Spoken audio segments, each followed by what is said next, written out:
Ty, did you expect Russell Wilson to get that response last night in Seattle? To be honest, no, not really. I figured it'd be kind of the same thing as all these other guys who have switched teams, from one year to the next. A very touching tribute, before the game. And then as the game started, everything kind of shifts. But they showed it. I mean, when he came out onto the field initially in warm-up, they booed his ass. They booed his ass from the get-go all night. It really did seem, I mean, you can take however you want to when people, talk about revenge games and shit like that. Last night did kind of seem like it meant more to the Seahawks. It really did. Like, they really wanted to shove it up Russ's ass for leaving. Well, and it feels like, and to your point on that, Pete Carroll in the night before game meeting, it's the last time you're chit-chatting before everybody's going to be at the stadium getting into their game routines and everything like that.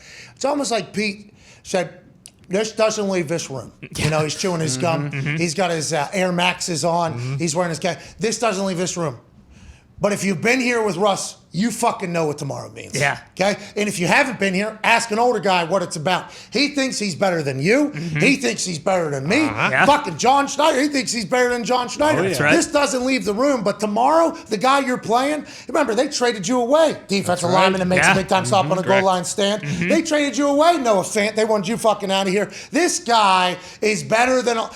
there's a chance that happened. With all the rumors, anonymous sources, remember, it got ugly there between Team 3 and Team I like Team Seattle Seahawks. Right. Anonymous source, that gets buried. Russ goes back. We're all friends. Russ ends up leaving again. More anonymous sources. Everything was in the chamber for Pete Carroll, I think, if any of those are true. We don't know if those are true. We're just going off what it looked like last night as they were playing as well. Pete Carroll and Russ shook hands after the game. Hey, congrats. Have a good one. See you later. Only those two really know what it was like behind closed doors when Russ was potentially pissed off about the new offense or the offensive line or how things were going, wanting his own office, doing whatever the hell, being whatever guy he wants to be, and maybe Pete Carroll knows that. But yeah, it looked like an emotional win for the Seahawks, and the fans were there. The 12s were there from the very beginning. Oh, yeah. When he jogged out on Monday Night Football kickoff or countdown, hey. They let him have it. That was like an eighth full. It's like 4:15 p.m. Seattle local time. The people that got in there early, let them know about it. Then whenever he came out for the game with the warm-up, which we have the clip, Joe Buck and the boys kind of just let it run, and so you could listen to it. Mixed review. You could hear the boos, but there was also cheers when it was at max capacity. And warm-ups, 4:15 local, little different story, a little bit more boo. Once we got closer to kickoff, 5:15 local.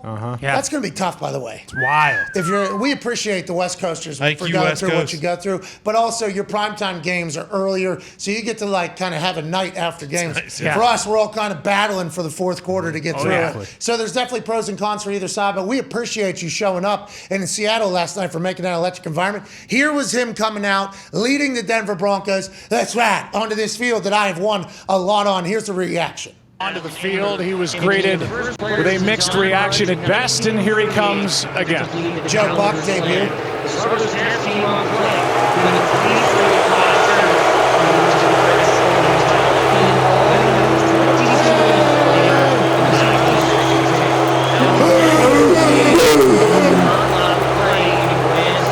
So this is normally when, that's good. This is normally when they cheer the person on. Yeah. When you're coming on the field, we'll cheer for you. While you're playing, we'll boo you. Yes. I got to experience it with Adam Vinatieri. Adam Vinatieri up in New England. As we're going on the field for warm-ups, everybody's like, thank you, Mr. Vinatieri, for everything. And this is different. Obviously, quarterback, different position than kicker, but Vinatieri did a lot for New England, I think, and people know who he was up there. On the field, walking on the field, very nice to him. As soon as that game started, they were saying terrible things to him. Absolutely terrible things. And Vinny expected it, understood it, and then on the way out, they were back to being, hey, thank you for everything you've done. Now, Patriots won that game, so that might have been why. Sure. But it was when Peyton came back for the 18-12 game. Peyton versus Andrew Luck in Lucas Oil Stadium, Sunday Night Football. A lot of things get remembered about that night. One of them for me was how loud that place was for Peyton when he was, after he jogged on the field, was doing a quarterback warm-up, like right before a coin toss kickoff, which is very close to the game. So, you could see how that potentially emotionally fucks with you a little bit or drains you. He took his helmet off, had a full 15 to 30 seconds of him waving, and the place was going ape shit. And then as soon as the game started, they were they were loud when Peyton was on offense. They were celebrating when he was getting sacked fumbles, whenever he was getting sacked for safeties, everything. They were going crazy against him. And I think that's kind of what we just expected, and then it wasn't like that at all. There seems to be bad blood up there between Russ and Seattle, Connor. What's that all about? Because I think even you Boston fucks would cheer for Tom time and time again before the game, and then during the game, fuck off Tom, right? Yeah, before the game, I remember very specifically everyone going nuts for him because Brady actually did the whole run down the 100 yards, the let's go in the end zone like he did in New England, and people were, cheering for him. Little nostalgia pop. Little nostalgia pop. my People, God. appreciated what he did, of course, but then as soon as the game started, like you said, they started booing him from start to finish, and it was very loud. And I think the only difference with Russ is, Peyton, neck injury, terrible, back half of his career, cut. Tom, even though he did get a contract offer, it wasn't that, great for him, so he chooses to leave. Russell was like, I don't want to be here anymore. You have to trade me. Like, I feel like that's the only difference between those situations. So He was trying to babyface, though, that whole thing. Remember, Team 3 was the one saying everything. Yeah. And Team 3 was probably telling Russ, hey, we can get you out of this situation. We'll be the bad guys. You'll be the good guy. Don't worry about it. People won't even know. Seattle was like, nah, No, we know. we know We what's know going on. how Team 3 is. Smart fan base. The number right there after team is the one. It's literally What's your Team number? Yeah, 3. 3. You are, right? You're 3? Mm-hmm. So who's telling all these people that the offensive line fucking stinks and the offense coordinator is bad, want to get the fuck out of here? Is that you? And that's what Seattle's saying, I think. That's what their fans are saying. And I would like Seattle Seahawks fans to remember, and down the road, you might not be able to get a free agent because of this. So hope you're happy. Yeah. Hope you're happy, Seattle Seahawks. That's what people were saying on the internet last night. Yeah, of course. All the big diehard Russell Wilson fans, which there are many. And how could there not be? You saw him looking like a goddamn angel walking out of his house to a Rolls Royce, and everything he says publicly is a cliche machine. So you just think, oh, this guy's pure-hearted.